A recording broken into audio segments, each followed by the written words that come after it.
হঠাৎ একজন মহিলা আদালতে হাজির। মহিলা দায়িত্বহীন ভাষায় চিল্লায় বলে, খলিফাতুল মুসলিমিন, আমি অপরাধী, বিচারের জন্য আসছি, আমার বিচার করেন, আমি অন্যায় স্বীকার করলাম। কি অন্যায় করেছো? মহিলা বলে, আমি জিনা করেছি। জিনা করি একটা অবৈধ বাচ্চা আমার পেটে নিয়ে দাঁড়াইছি, বিচার করেন। কার সামনে? আরে কথা কন না গেল, ওমরের সামনে।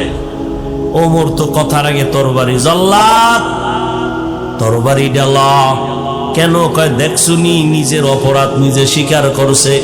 কেন? কয় ও জাহান্নামের আযাবের ভয় পায়। ও আল্লাহর বান্দি বলে, আমি দুনিয়ার শাস্তি মাথা পেতে নিব, কিন্তু পরকালে আল্লাহর আযাব নিতে পারবো না।